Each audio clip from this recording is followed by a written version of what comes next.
On n'a jamais deux personnes qui ont cercle, mais on a alors on déjà, mais le but est que non, c'est ma bé. Bo souhaite à rabattre bolamu et non ma bé. Ndé dans un hérité, pourquoi il faut qu'un souci à battre les alaka, on a hérité photo carbone. Il faut orchestre. Mon coloroku tanana la poule hérité atana botier micro, tout naïe à expliquer yo. Vous comprenez, nga nami tiate, nami bambate, la poule gamutatianga.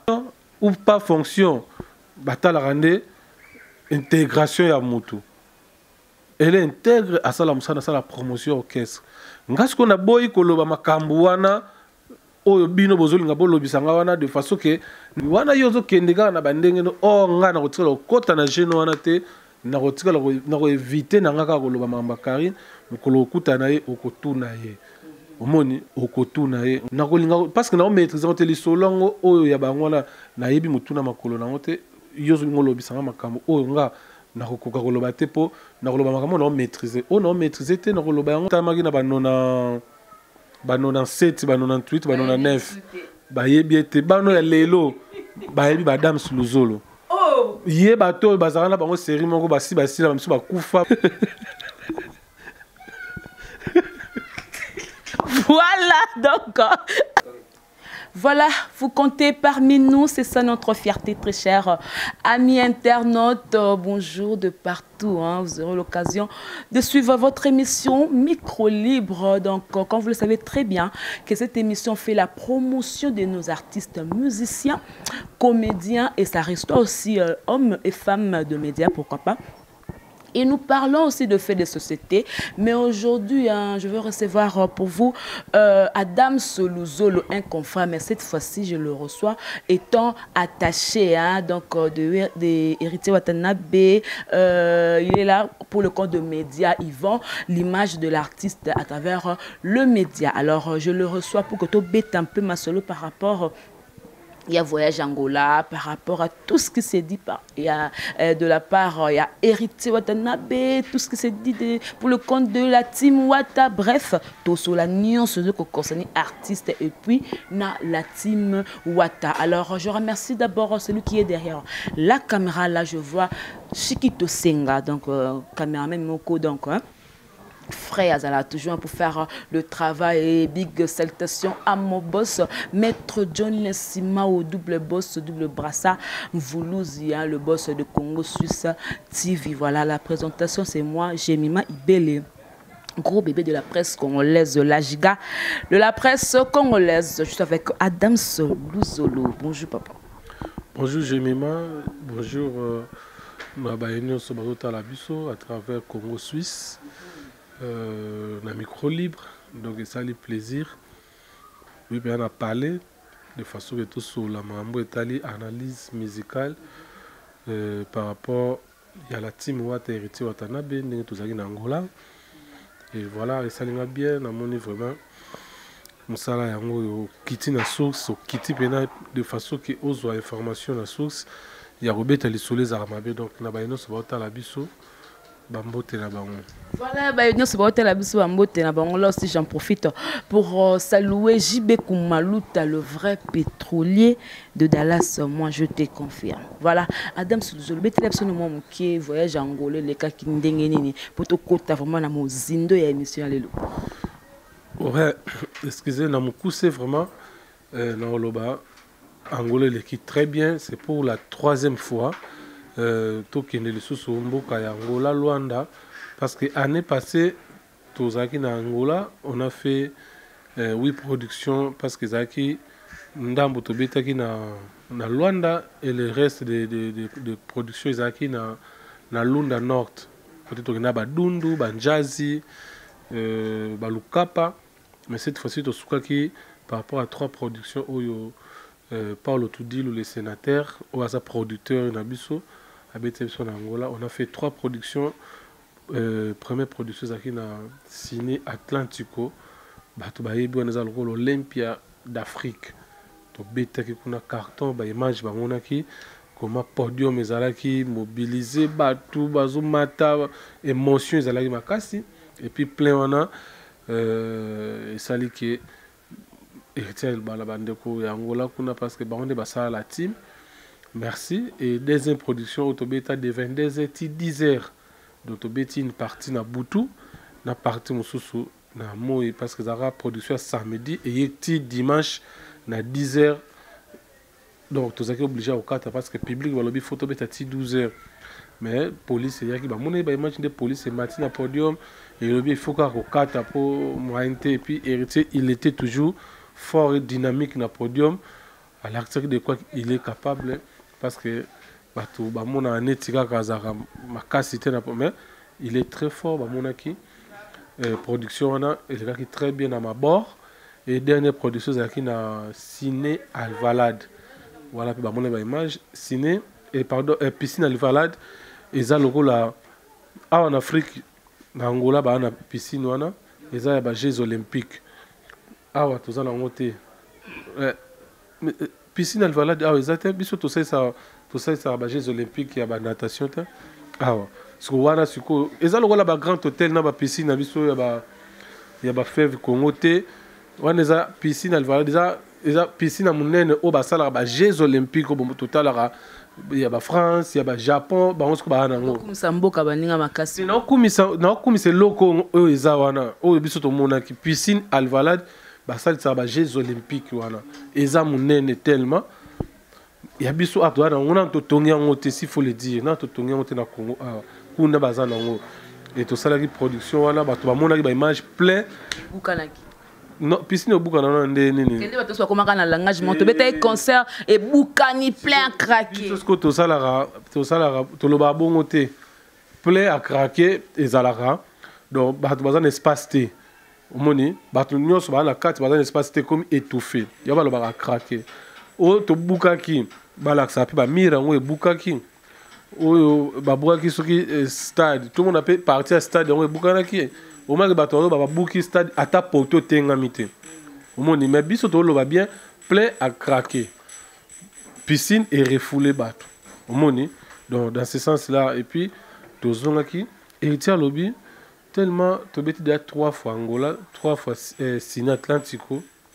À Robeta sous Ciné Atlantico cette fois-ci à très bateau devoir bateau ko relever en côté.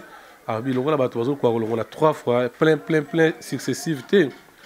Le 19 mai 2019, 19 mai 2019, tous ce qu'on a Angola pour bêta citadelle, ils ont la martyr la biso. Yakuna Siko. Donc voilà. Tu dis que va relever en côté dans concert oyo werason avec nobeta kuna beta un signal atlantique côté. Je parle d'héritier Watanabe. Mais quand tu dis que tu as relevé un défi, donc tu as bêta qui wana ça na l'auté, c'est comme tu as dit ça qui. Est-ce que ba bêta qui Ciné Atlantique mutuna betona te à part falinde mutauta ko bêta wana avant bisoto ya. C'est bien parce qu'on reconnaît Fali pour le binonde. Nazolo bali solo ya Ciné Atlantique. Bisoto beti yango 3 fois. To betango sans album, to betango présentation album, to betango na album à succès. Donc 3 fois. Si quoi devant héritier le bit, bah tu peux pas betango peut 3 fois, il y a plein, il y a succès. Il y a une fois il y a 3 fois parce qu'il y a betango la première fois sans album. Deuxième fois, album est bimé. Troisième fois, album à succès a bêti 3 fois. Alors bon, signe 3 chiffre 3 alors signe moko significatif. Symbolique. Alors, il aura des sabétis 3. Alors, il y a un soutien de voix. Il y a 3 fois. Il y a 6 P. Il y a plein P. Il y a un lobby. Exemple, lobby que non. Il y a un lobby. On a un artiste. Ici. Album à succès. Parlons de succès pour la team Wata. Parce que l'héritier Oyakala n'a pas succès avec qui c'est pas héritier tout le monde.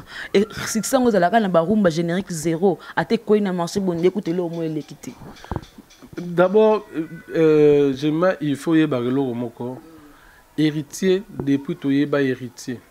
Si à la héritier c'est un chanteur premièrement. À ça la réanimation té aza chanteur il chante prévenez nous le big no abeta banze monaye na wingi musique maison mais bobi ekanga et ça la ba succès beaucoup kende ba concert bo bazosenga banzembo kuta leader bazosenga betela biso remise et reprise. Vous comprenez? Bato bazosenga ba vocal ya hérité soit bandu beta Israël intima nzambe moto sala. Et wana sto baneko so ba succès na sa moto ya wera son. Problème té, peu importe nous sokoloba. D'abord yé aza héritier. Aza na héritier yé moko. Wera aza wera, héritier aza héritier. Et album no lobi que no tant lobi album un succès. Bato kaka oyo batala ka baloba nini album wana estimba te. Album wana ka nzembo moko. Album wana ka 2 nzembo. Album wana ka 3 nzembo. Ka bango moko. Album wana ka 4 nzembo. Album wana ka 5 nzembo. Après ba moni ke banzembo ebeti et comme que no album banzembo esimi mais générique mabe bango ka bato baloba bango. Quand générique un album il y a 4 nzembo non ça la succès. BM DDD tout en noir na so ma femme ce qui ni noir. Si il y a 4. Yo sikoyo. Il y a 4. Yo lobby 4. Yo petit faux bassin. Susu. Na pas que ba no maman mukie parce que album ezaki soki ba combien de titres mais ka 5 à pamba. Eza langage na bino ba congolais. Eza langage ya biso pour da congolais. Ya biso mais ko ngalo wana loba bongo te na milongoli na chesko bino bato bolobaka. Yo za parmi bato bolobaka album moko nzembo moko BM. Oza su parmi bato bolobaka album moko nzembo kaka DDD na BM. Oza peka parmi bato baloba album fanatique benga inde mutu. Mais yo po lobi que après bagi 6 so ezaki 4, yo mo bagi 5, après bagi la repêcha ngonde. Comme le 6. Mais bagi soit beti foot. Kasi que c'est des 5 na ko bandela ngoti. Na lobi BM, DDD tout en noir sur ma femme ni nyala batina bien te na beti faisaka 5. Mais bon mais ils ont contenu batite belé. S'il te plaît. Ah to ça des banalistes hein. Au lobi yo to lobi que no album bango ezaka na 4 nzembo 5 nzembo mais ebima nzela mona balbum ebele awa so pe na tangela yo pe balbum mango opesanga banzembo oyo ebeta omona kino bakometa na mibale te mutu musabi misaka nzembo album awa depuis to bana oyokaka zenga luketo ebimaka peti eza s'il te plaît eza album ebimaka awa ebimaka pe ba série moko eza générique kaka zenga luketo mwa bana banzembo na bani eza générique te eza banzembo pe na kati banzembo ko combien de eliaka banzembo na tout album ya la team wataka zenga luketo no zoloba c'est lo yo ngana lobi ba fan wala c'est lo yo ba fan ba ko loba ndenge yo loba te ba fan ba loba bongo te ngana lobi ke album wana bato babanda kaka na nzembo moko ba madi 2 nzembo ba bandi 3 nzembo ba bandi 4 nzembo yo kuto sukiti na 5 ezana bato mususu mon album neti retirada pourquoi ba benga retirada carrière d'honneur musique intelligente parce que sur ozuna no texte ya nzembo bona longa na BM ku bato bolobaka bolobelaka BM bon to longa na BM to longoli BM ngasko no lobela BM te parce que BM salama monango zana ba trophée des trophées na bosombaka problème te kasi to sombaka trophée to sombi des zona texte za na nzembo wana niva ba français oyo eloba parce que bato ba mesana kaka linzanze bonga na langi mwasi bonga na mobali kitoka mwasi soki suka ozo comprendre eloba ma tellement trop banzembo ka yango parce que wata yena ba texte lokola ba DDD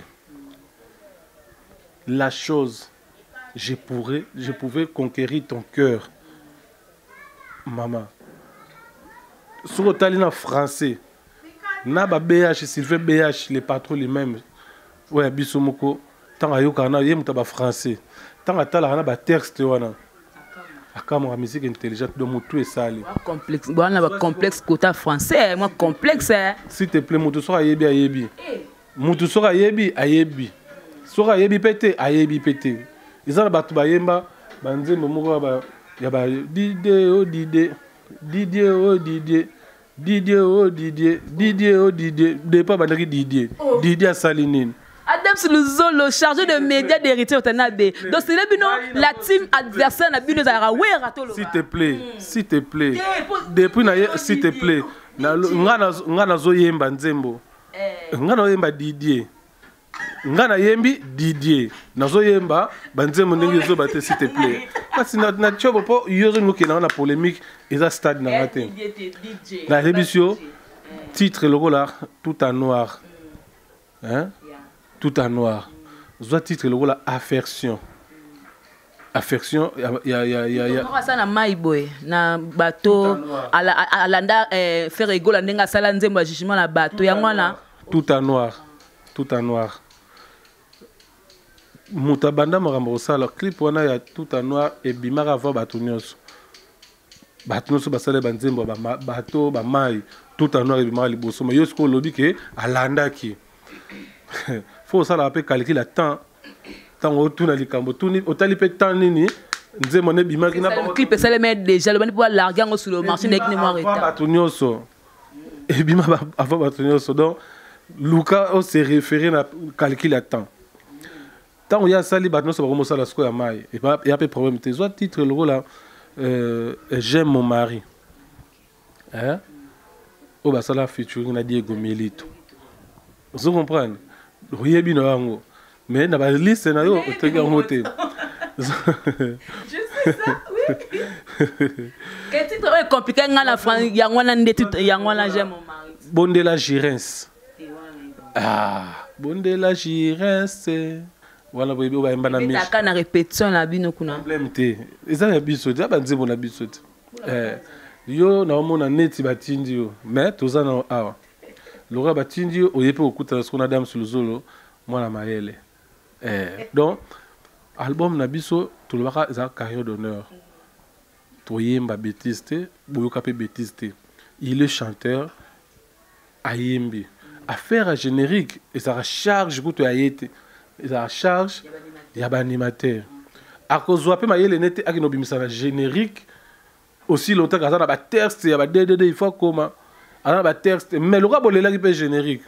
5e vitesse c'est avec ambulance d'Angola, tu n'as pas joué à tu l'as sabino parce que non, bobeta la bino ba générique, bossi ça ma la générité. Mutabeta générique na vie oyo, ils allaient dans ma casse, ils a tout kalouchi.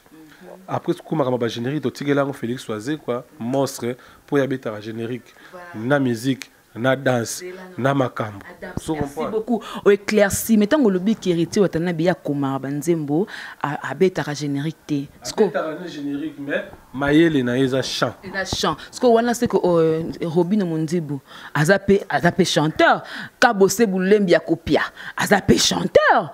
Fallait pour zapper chanteur mais pourquoi ba générique le mango ya accrochara hérité peut-être que chanteur le quoi de qu'on a bon ya accrochaté pourquoi problème est anine Kabose Boulembi grand chanteur na pesi mbote abeta pe banzembo na ye abeta pe ba générique na ye cuisine interne na ye ndenge ya sala makamu na ye mwana lobela na TV izate ndeko lobi Robino makamu na ye ngana oba makamu ya muto na zalaka na ye il est chanteur et puis ba congolais bozalaka omoni ba mamuno so zaka héritier bato bango ba kenora ba ndenge moko boye oui mo kazaki da moto na tembe dès le départ yango ba tembezo landa e kaka il y a pas problème te bo chat tembe pe bo suka pe ka bon bo chat la biso te bo suka na bino parce que ka générique yango bo lobaka wana tant to beta razaza bobina razaza tant to beta ka nyonso tobeta bobina na binoka sope beti wana oyo yo mo pekaka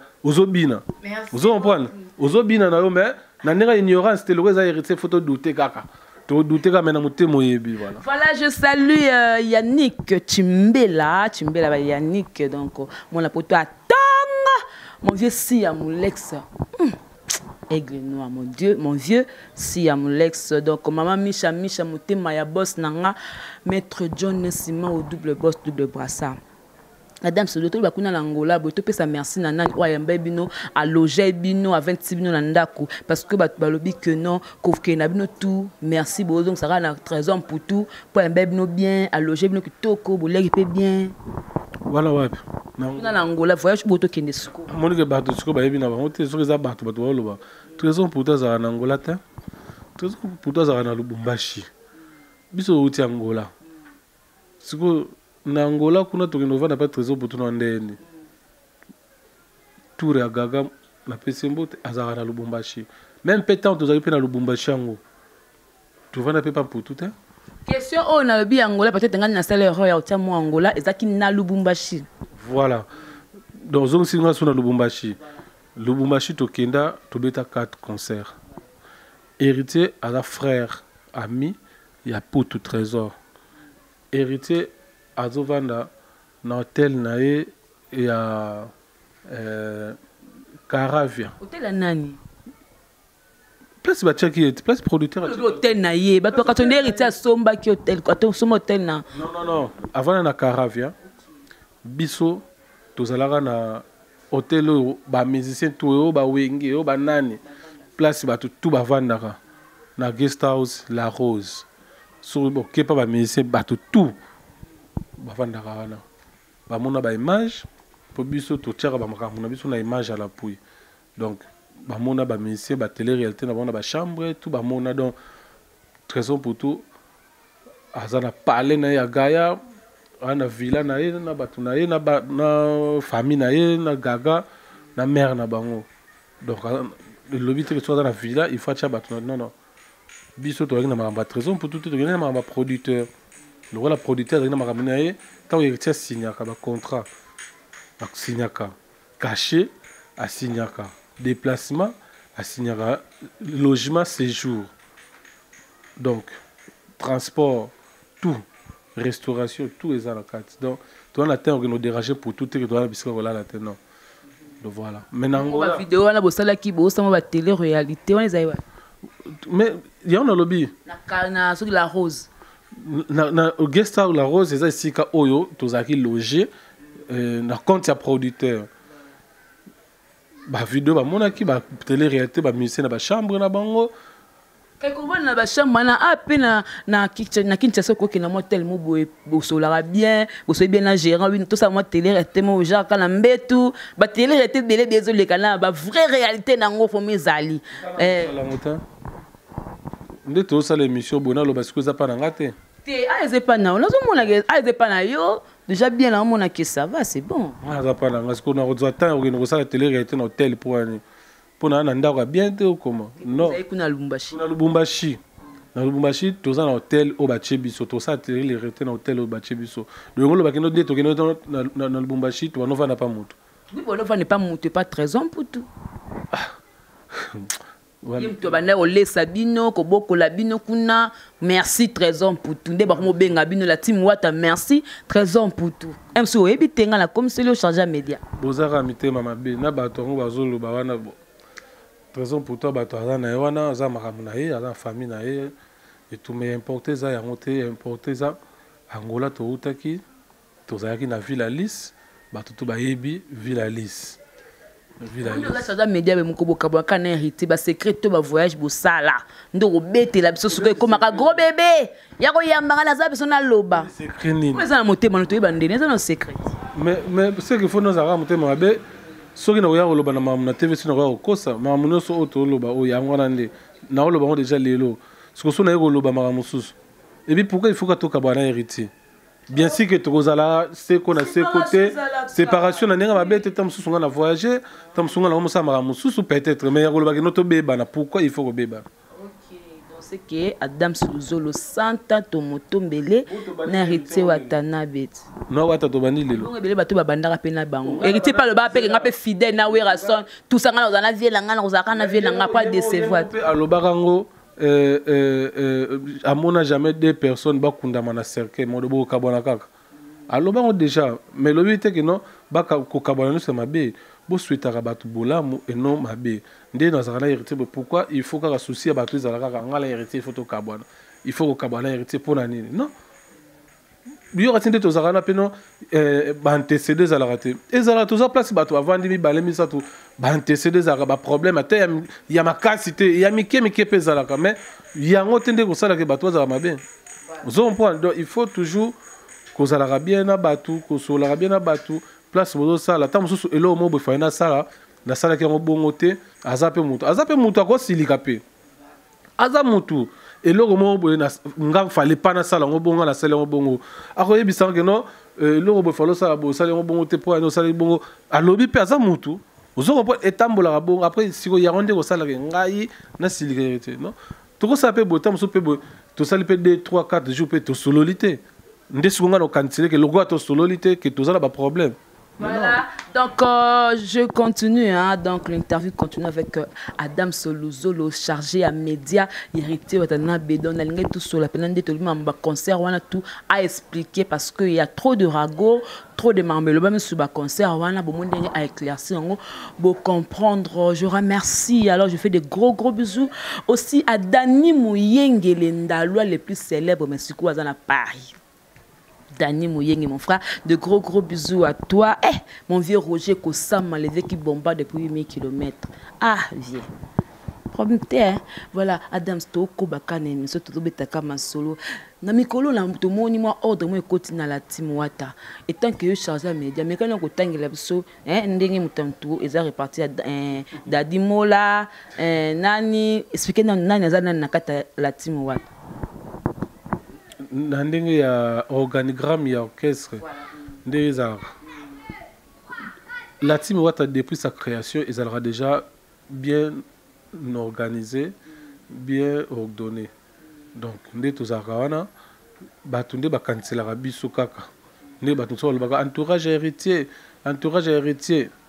Batu baloba kaka mais biso moto ebiki non batu baza koza musala batu balingi musala batu baza ordonné batu balingi pe ordre tous allons déjà bon depuis sa création le président du groupe le fondateur président du groupe c'est Héritier Watanabe yemoko mukolo groupe yemoko président du groupe malgré linga ba bien présenté ba bien Goga Wata la Pulga ba kombo batu apesa monsieur le chanteur alinga ne komba présenté mais oh, bah, tout le président, chef du groupe. Qui m'a la charge? Combien de président de la charge? Alingana été abi atour baza ba master nae ba collaborateur nae voilà azane jeune alingine makamona te akozalaka wata ata ba benge président tazaka wata omoni président du groupe c'est Héritier Watanabe tout ça secrétaire général nabiso Charlie Robenga secrétaire juridique il y a groupe Charlie Robenga tous un manager, le patron de l'artiste Sylvain BH, il y a un manager Nabiso, tous un chef d'orchestre, le côté orchestre. Chef d'orchestre, c'est Mishka Ngandu, vous voyez bien, deuxième voix Nabiso, chef Mishka, tous un chef de rap Nabiso, Koba la Torti, génial, Dourmer Nabiso. Tout ça, chef de discipline, il y a orchestre, tout ça, Manzeku Nambonda, tout ça, directeur artistique, Nabiso, Dea, champion voile, tout ça, vice, il y a Mishka, il y a Diego Milito,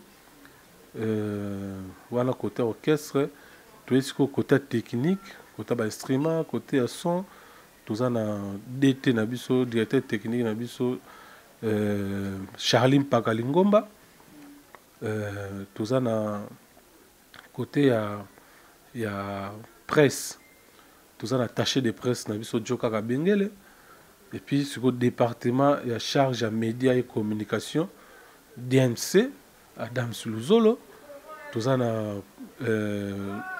marketeur na biso Francis Dibaya, et puis porte-parole na biso Dadimola. C'est déjà directeur marketing.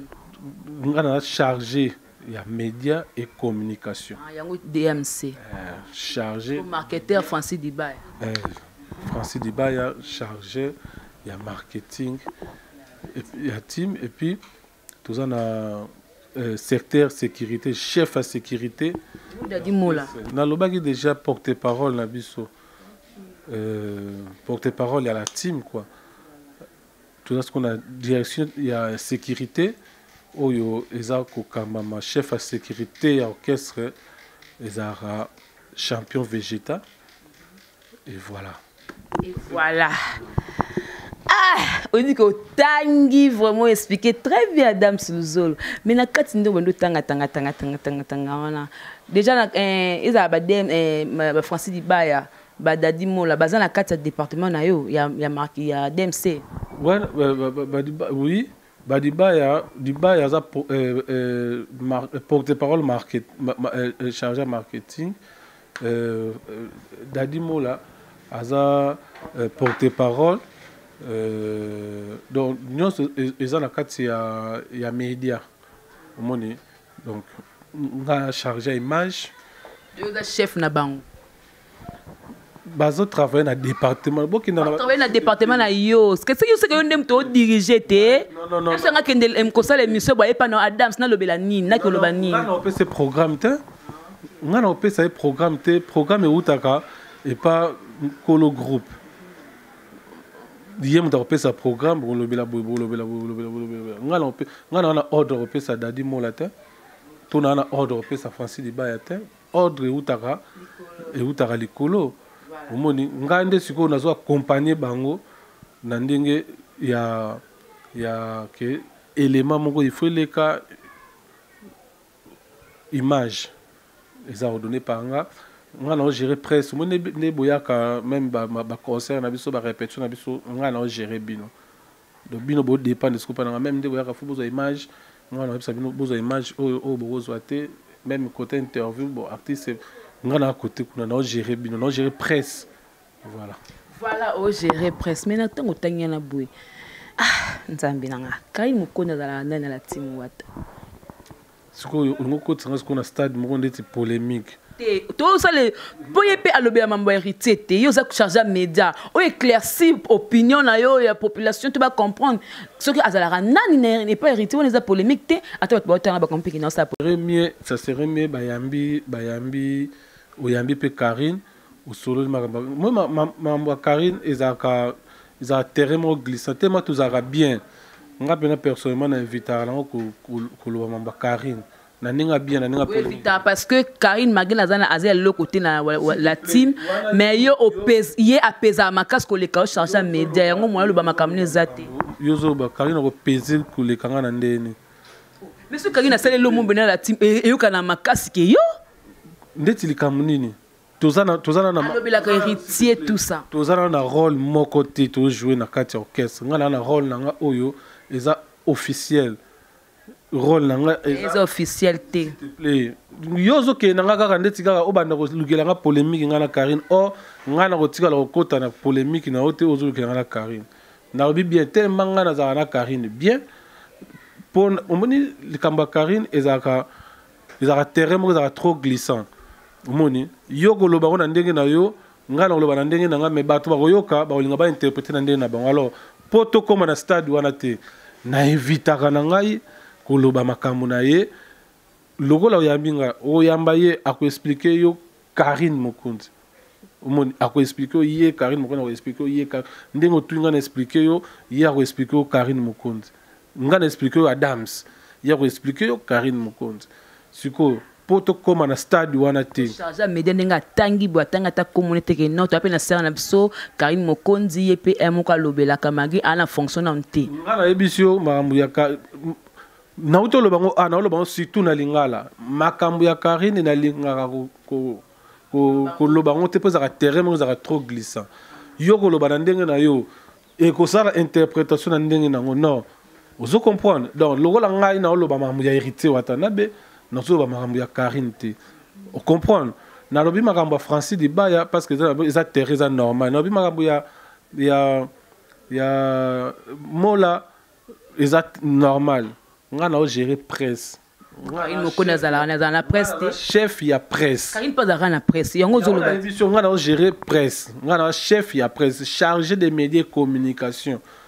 ya orchestre nga ozo comprendre te nazo expliquer nga na chef ya média ya orchestre mukolo kutana na la poule héritier watana botie micro tuna ye a expliquer yo o comprendre nga na mi tiate na mi bambate la poule ga mutatianga et tant le ba test peut-être va comprendre déjà langage no malgré zo boya no koloba nga na kutuna na ba tia ye pas héritier watana ça n'a rien à voir la mutu moi mi côte ça to comprendre nga na zoloba makambo ya batute na ninga mabengana otuni Adams yo ndozo ngombe manga na stade moko tango na koloba alibozi titre buche après le commis ba problème na makambo yo ba finga biso na makambo ba loba mabe na biso moto a comprendre na mandinga me ba to ba no mesa na ko finga ma chaque jour no so zo finga yo pe mo pe tali pour na ko éviter ba finga yo vaut mieux que tu éviter vaut mieux prévenir que guérir yango nga na lobi na nga kino nga mukolo okutana la pulga oyo président ya groupe mukolo groupe tuna ye question oyo akoyebisa nga batianga kotia batianga pe na balabala te ezalaka d'administration evandi bavote bavote et puis ye a confirmé que non bomona ba vidéo to bomona te tanga ganga na TV azoloba ngo que non le chargé de médias chargé de presse Adam Suluzolo boyoka ça la passe Adam ça la passe ça ba fort pour l'orchestre mon mais ye mon leader na batutu bazana ba reconnaître que ça la makasi reconnaître mutute musala ko Karine sala savoir faire ya Karine Mokonzi compte beaucoup tant sous yozo kantanet karate apezaka l'orchestre pe apezaka pour asala musala na ye mais ça dit la fonction tende batayo s'il te plaît fonction ou pas fonction batala rande intégration ya mutu elle intègre asala musala sala promotion orchestre ngasko na boyi koloba makambu wana oyo bino bozolinga bolobisanga wana de façon que na éviter parce que après ga élément bato rotala bato bakoloba na bandenge na bango espérons que temo ga charger média au lobby la na kana pe akota pe vraiment na kati ya ni s'il te plaît wana yozo kendega na bandenge no o nga na kotikala kota na geno wana te na kotikala na ko éviter na nga ka koloba mamba Karine mukolo okuta na ye okotuna ye omoni okotuna ye nga je suis officiel na kata groupe ba na mi kotisa te na mi tiate ba tianga ndeko tia yango monaka nazo kende partout nazo couvrir nazo ba image na ebisa bino ba koza ba image te ebisa bino te no so za posa image ya tournée ya Angola tournée ya héritier ba image pona ko vendre image na pesi ba journaliste belé na pesi ba site belé ba image po ani eza musana ngato na posa partout tozo leka ba image ya la pulga ils ont diffusé toujours vendre na ko ba no tchaka ko nga karaté ba image na zo kana pesa ka ils allaient ba rep ils allaient ba concert ils allaient ba image wana il faut ba tout bazala nango c'est ça mon rôle nga na zo image te pona ba no tchaka nga mona site na mais na ko pesa bino boche na Congo Suisse na pesi ba ndeko kuna ba tchekuna tango zo sala boye et pesa mbamoko visibilité artiste. Voilà. Parlant, il y a cause à un chargé à médias pour un artiste que soit peut tout nous ezaka concernant kaka artiste na biso héritier Watanabe la pulga ba voice moko te ko bima awa eza ya Karine Mokonzi na senti pour na Félix Oise quoi mais à ma grande surprise na makambo wana kombo pe héritier kota na kati genre que héritier Watanabe a benga Félix Oise quoi pour que asenge la Karine pardon étant que chargé de médias ya artiste okolo bani pour na lukambo ndé na auto répondre tout à l'heure eza stade ya makambo ya Karine aux artistes ne pas en casté oyo défendre héritier yango na lobby logo les makambo ya stade oyo zolingo kende na ngaka za makambo ya Karine je ne saurais pas te répondre par rapport ya makambo wana parce que jusque là on ne sait pas qui dit vrai Karine bakoma pe ko imiter voix na ye bakoma loba makambo na ye na bandenge mo boy grand prêtre Félix Oise quoi président Félix Oise quoi aza sage intellectuel. On comprend ayebi pe ko sala ba analyse ya makambo donc naza ngaku tuna ko koloba te mais de ye moko tanga ayoka ki ba voice ayebi mais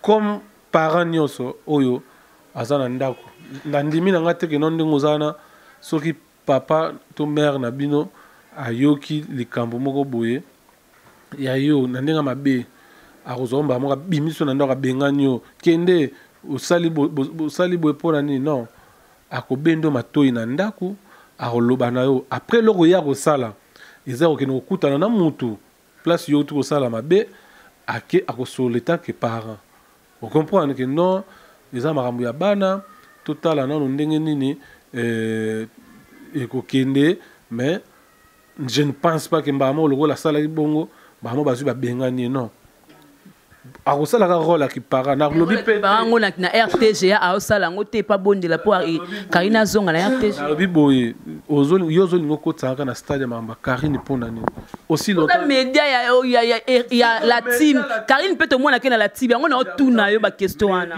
ya la team et lobi te fera lobelaka ba problème privé ya bato. Moi je défends l'orchestre, je vends l'image de l'artiste.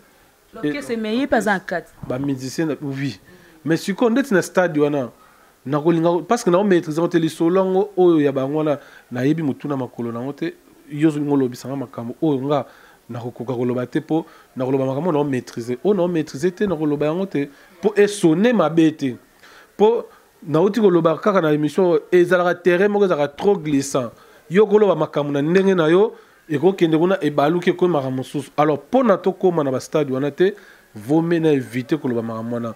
Tous un album na biso to bimisa awa titre nango mi démon mi ange tout simplement moi to koki ko lobela ko album mona to na générique na biso to bimana juin awa 5 invités au ambulance au boaka to ko lobela makamona to na concert na biso to beta jeudi le 17 na Ipen to na concert na biso to beta na des concerts na biso na mois de septembre to beta na Côte d'Ivoire to na ba concert na biso to beta na Mbandaka na début ya juillet awa comprendre tozana ba programme tale belé toko lobela ngome yozo kanga manga kaka toloba makambu ya tu comprends que Adam Luzolo na makamba Karine banga ba polémique na makamba Karine dem talingane koloba te wana vraiment tozo kitakita pour que to chuter na makamba Karine kanda Adam sabo ya ba polémique mais Adam César na journée mo aba Saint-Valentin c'est ta sœur na Saint-Valentin journée mo beleka na abo yo bosona na matika songwa no banga ba polémique te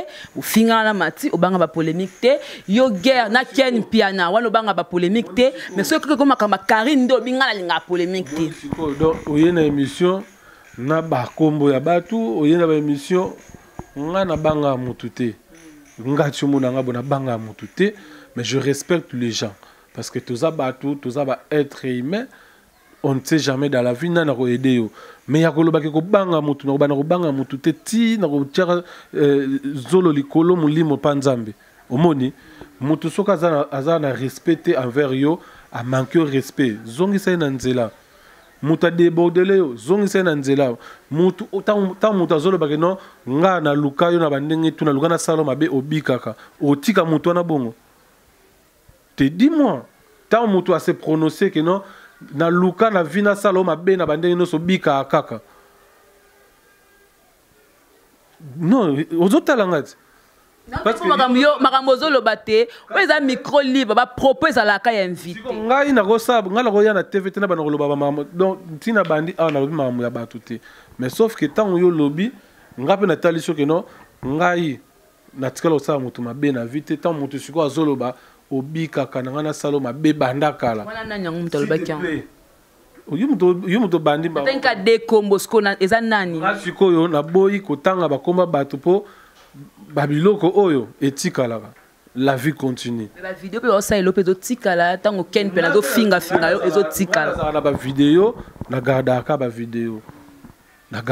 vidéo si on va na bena ozo samba na mutu te mutu samba na TV bosala mambo baje to bosala monika ba caméra ya liboso na biso bosala sango baje bosala sango baje kande bosala sango baje jusqu'au au vandaka oyebi côté uti te mais ba yebi soka bon plaignant na yo azana libanda mais samba na ba propos oyo ba chelo sko TV ba ko atana ba 12 TV ba chesko ba image na TV on ba che image o ba TVD ba che image sko yo mozo tala ba propos non nyos wana sko na sko ba ebiso donc justifier ba propos na oyo pesa ba preuve nango pesa ba preuve ba propos oyo lo baki oyo comme ça ozo samba tant oza na ngote wana ni preuve ni logo moko boete mais muto to tanga komone moi mon nom c'est Ndungu Luzolo Adams tu bobenga nga Adams Luzolo wana yango ezaka na ba document nanga tout donc tant ozo tanga kombo ya Adams Luzolo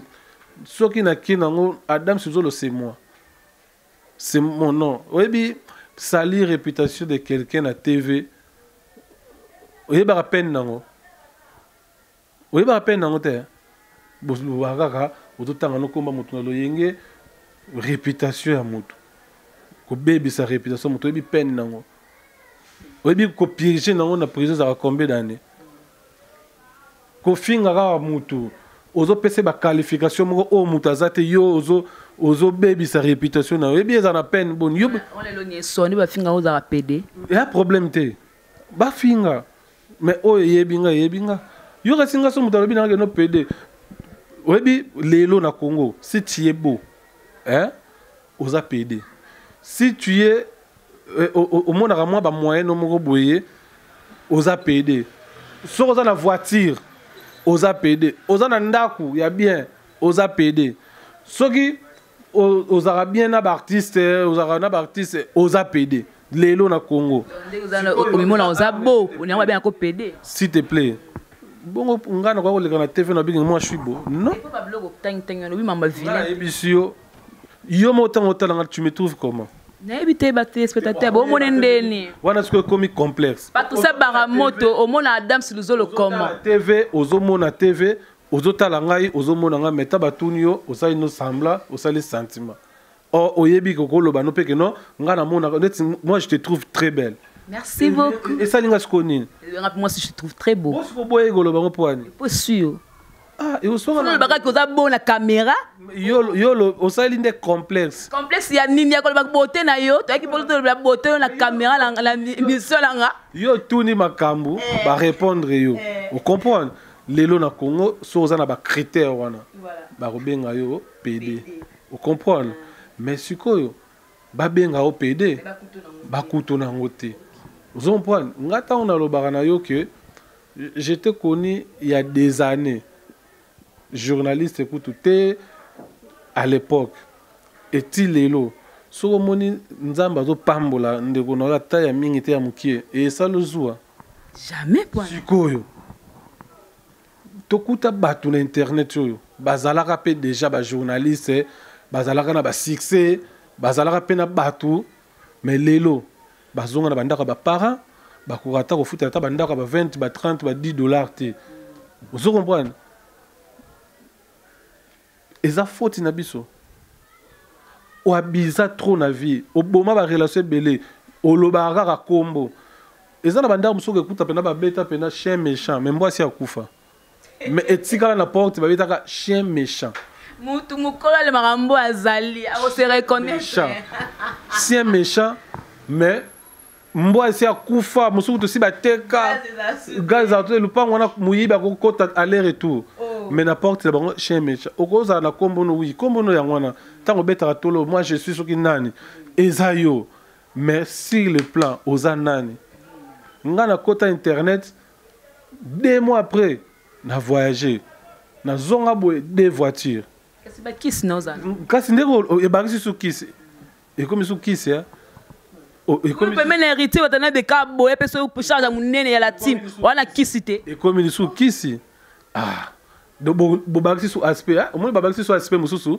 kissi beaucoup bakisa kaka mais biso ce que c'est là tana biso na ndenge nzamba loba mdeto sola toujours na nzambe nzamba lobaka moninga na ko tcha okutu temote po yo komano na ngambo ya bato balobaka bato bayebi. Moi, je fais des retraites. Et pas pasteur Flavien Bouyamba, président Caleb Ayebi. On a yébaté, na yebi.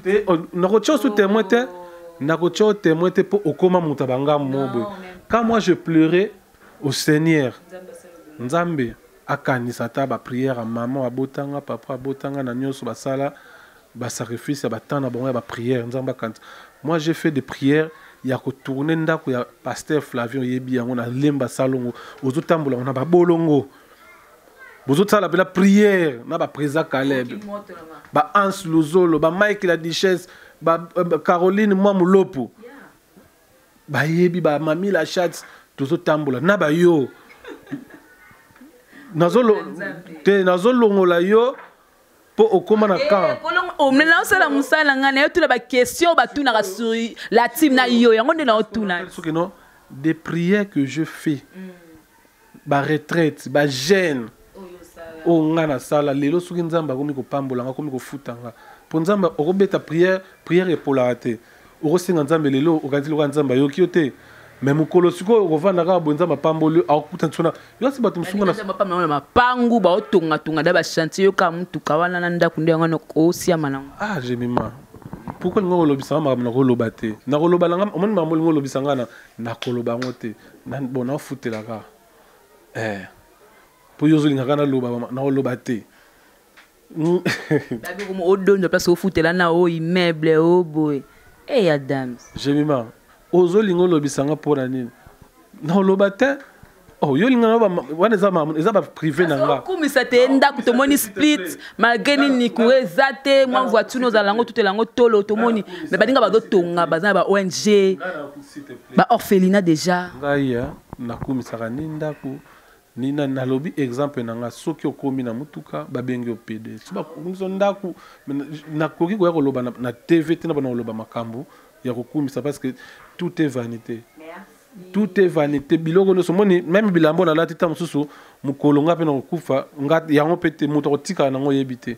Vous comprenez donc nakoya koloba makambo na TV te ke nga na tongaka nga na sala ka boye nga na sala bote mais na répondre par rapport ya batu ndengo lobi ya des noms oyo yomoka ne muto tika na bandeko na ba famille nao babenga komo no bayebi yango po ozana bango mezana bato mususu otune nde nani nde internet lelo bano babota magi na banona 7 banona 8 banona 9 bayebi ete bano ya lelo bayebi badam suluzolo ye bato bazana bango série moko basi na mususu bakufa bato kundi bango mais linga lelo sko bano yo baza lelo histoire lelo donc nazana bandako na bango babenga nga tosolaka tokomanaka eza ba prière nanga oyo nasalaka et puis na continuer kosala nzamba ko continuer kofuta kofungola ba porte ozo comprendre na koya na TV te na bana loba ba komba bato mal mais bato basambaka na ba vidéo na bango moko ayebi te ke vidéo na tanga zo loba na ya lobi na centime pesier moi $10 na YouTube OK bazuka vidéo na ba enregistrant quelque part ba bombi tant que comme belé sikoyo ta ba retourna ye yo sikoyo na mutu oyo depuis au banda ko loba makamune en mal la kisa biso preuve oyo ye pa loba makamune na ninga mabe la kisa biso ka preuve sika finga oyo sika na ba bilo retourna tant sikoyo e koma sikoyo auto sola l'amiable yoko mbata poto banga po yo so sali moko bango basala ke belé basala ba 10 20 okokate ngana ko sala te ezape genre na ngate ngana yo so mona na sa émission na TV na ofinga mutu nga finga mutu te na loba mabe mutu pété alors il importé ça yango te photo lobela importé ça to lobela disque na biso la poule ga PCP chance na ba musicien bacha pa album na bango et bimaka nzela moko mi ange mi démon tout simplement bon et puis na juin awa baozwa déjà 5e vitesse ya ambulance de Niero oyo bato lobaki siko to pe sa chance bato babina pena no et puis maman ko na lingolo bango te poto comme dans na suka ya mission na lingolo bango te po bozwa pas wera bozu ba mission pas wera metant ba pa na bino ba sili succès bobote lo pa sa succès ta pa na bino ba sili succès voilà wana to tout na ngote po sa mero bango su ba problème bando banda carrière non elo ni sa ko passe ti lelo watande makambo ti lelo ba demande ezaka bata ba synthé bata ba baze belé bata ba beta ba guitare balinga ba ya na biso ke ba demande ezaka soka eretsa ndimi na ye eretia za na posa bangela ko secteur wana ya ba kasavu bani po ba nzoi mko ba kozobi ke sala nga so madame bangela ko makasi voilà bando banda carrière na yo ya musala oyo elo ni sa ko passe tango vando regetabi mambo tout pour le Canada Adam Suluzo so pe Adam Suluzo lo te même ekomadi kande bato ba finga ati yo si so na zaga Adam Suluzo te nde ba finga jamais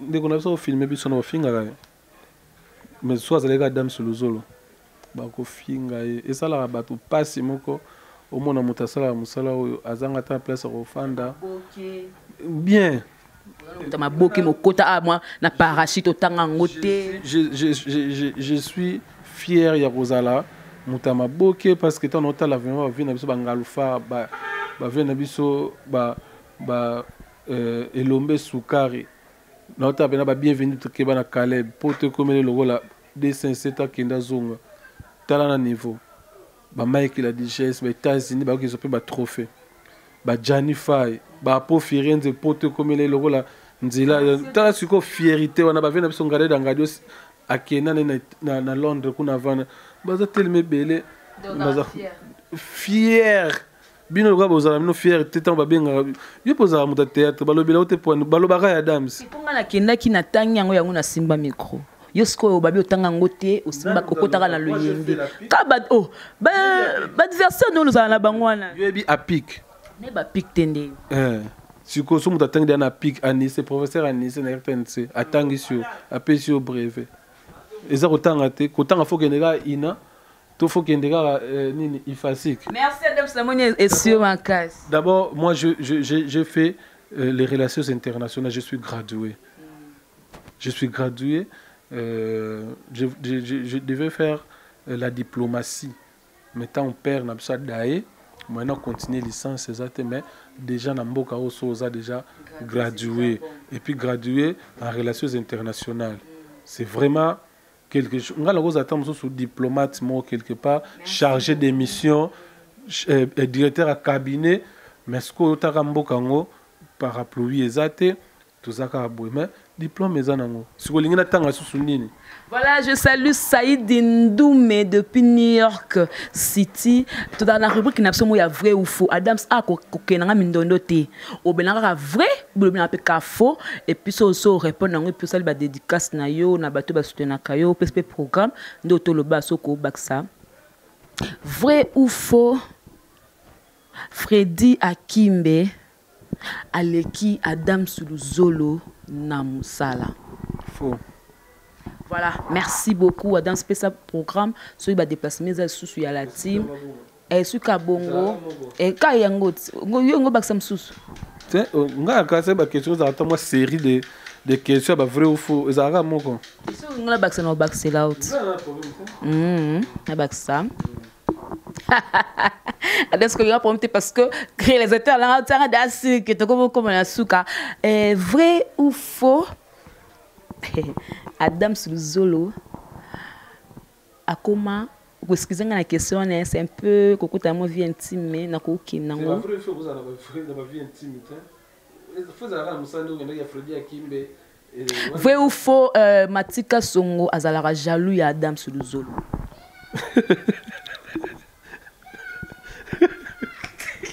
Voilà donc au moins que vrai ou faux nanga a koko répondre en te on a lingatu nanga moko poste ndo kende ezaka mabe makasi mais répondre au ben na tout na suite en série ba comprendre la réponse nanga et le ba c'est vrai ou faux ba comprendre la réponse yo moko le bilan na continuer Adams ba yebi la réponse nanga oh boyebi la réponse nanga ay bino nanda banda vrai ou faux toké vrai ou faux. Vrai ou faux? Bandez la question. Oh, tu n'as pas pour la signature déjà. Bandez la question. On bien on répond ngai. On répond tout rond. Vrai ou faux? Matika Songadaka jaloux ya Adam Suluzolo. Il y aura là-bas parler. Va répondre. Voilà, dans ce programme, il y a la team, ce déplacement, ce concert pour le déjà mandat, ce qui est sur le Baxi, puis remerciement la bateau, soutenir malgré le numéro, on va faire ça. Le numéro, on va faire ça pour il y a importé Zali qui est septembre déjà, Côte d'Ivoire, pour battre trop, beaucoup de producteurs, des productions.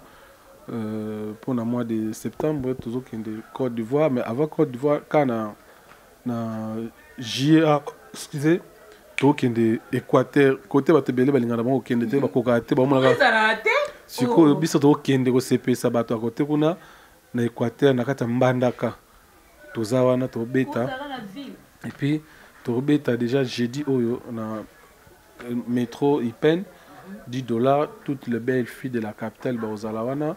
Batonyo so boyebi ba simbi ba banque ba simbi ba Kishasa oyo na nengaje ba ozalawana tous les tontons ba ozalawana et générique na biso déjà il y a 5 invités c'est ça il y en a juin à Watobina déjà après album déjà bato la poule gada pesinga chance à 10 personnes alors pesa nga 10 personnes on boit kilo bango na disque donc bato balingi ba contacter bon tout nara gemima on pesa no numéro nanga pour na publier numéro nanga bon numéro pesa on déjà publier pour ça na ba émission bato so bayeka na Congo ba mona numéro za wana waza na posa bima bayemba e pena ndenge wata yemba pena Israël intime nzambe nde motasala oyo ka ba libanga ba otanga kombo na yo. Le président des Bushkop et Mama Flora da Silva depuis Luanda, na Pesembote, Naomi Kitoti, na Pesembote, na Pesi Divine Mpaka Divine depuis Luanda, Pembote, et pourquoi pas na président, président papier ambassadeur, bientôt le Romozo Fungamana papier ambassadeur. Na Luanda bazala surpris car na logo na biswana na pesi président Mbotepi président Serge Tata Kibokolo boîte na biswana Kibokolo na Kasenda tous ala wana na batutu et puis Junior Mawete le boss Adolphe Mute Bachila Munda Pinto Willy Mosheni code mondial yena linga boa kete po ata na boa kete kabela ngambongo héritier Mvwama na Angola yambanga pe bien. Na pesi sumbote na venanga Mandela Weston grand prêtre ou atikangate depuis Angola wana Casquito Casquito Neto na pesi mbote vraiment depuis Luanda na batonyoso oyo bolinga Adam Suluzolo mama botanga depuis Montréal Fatou Buka Demo wana mama et puis Sandy la fleur mama na Grayson wana mama pe wana motema na mbambote sika bazwami donc voilà. Oh, merci, hein. Donc c'était avec Adam Suluzolo. On peut répondre au bon nom quelqu'un. Na bi chance oyo ba pesa na clé boa. Ozalaka kuna na elenga e bozana ba tresi na site wana na poto mais na Congo ndé ba fille bazoyo ndé bazana chance pena au travail te bazo longwa na maman ba déception. Ya on a bi pesa on peut chance ba pesa ko la ba site oleka. Ngana pesa mutu tout chance. Lelo soko ye batonga yozolo bana oyebi bango na simana mo bolo ba makambino mo bo se contredisaka na bino ka ba pesa chance ndeni tant déjà au commune en plaire oyebi toza na internet tu combien de filles ba na internet oyebi bango te combien tokoza ta plus de 5000 est-ce que bi bango nyonso ba yeba ni te ba na chance on te mais yo quand même ozoe ba kino parce que ngana na 3 filles na Orphi na zala na nani Princesse Fifi na Lovita ti lelo ça ba émission na a baxi option ba émission mususu débat sans tabou toujours na ta Congo Princesse Fifi a comment na ye maramusu na peut-être soit tourner car pour période de mauvaise a tourner car pas noli tamboulessage voilà hasard Orfi auto ça na autre émission hier Orfi Kayembe ça na émission hier à ça le site na ye lelo biso tout ça pour ça tous ala ba leader tout ça là yo mo kalate au ça peine nzela na yo après que ne soit pas pèse chance te vous êtes comment vous? Voilà donc merci donc c'était Adam Suluzolo chargé il y a média il y a héritier Watanabe de vous comprendre à expliquer par rapport au voyage à Lubumbashi à expliquer Angola à le peu moi ma vie na peu moi ndam o nous pas le sourier vous comprendre donc nga le baraba propos tenu na émission au micro libre et engagé toujours invité dans engagé ngate je salue Énergie Likunde depuis Ouganda Nabengonda Énergie Likunde depuis Ouganda de gros bisous à toi Adam c'est pas Sombo Énergie Likunde depuis Ouganda là je vois Patricia Baramoto, ma chérie, on était dans la Belgique, dans Londres, aux Awapi. Et big salutations à JB Koumaluta, le vrai pétrolier de Dallas. Gros bisous à maman Micha, son Altesse Royale, Motemaya, mon boss, maître John Sima, au double boss, double brassard, Mvoulouz, merci patron pour la confiance. Vous c'est toujours un gros bébé de la presse congolaise, Jemima Ibel. Alors, Chiquito, merci beaucoup pour les images. Alors, c'en est fini pour aujourd'hui. On se retrouve prochainement. Big salutation à mon vieux le doyen Christophe Mafuta à Paris. Je vous aime bien. On se retrouve prochainement si Dieu ne revient pas. D'ici là, portez-vous bien. Au revoir.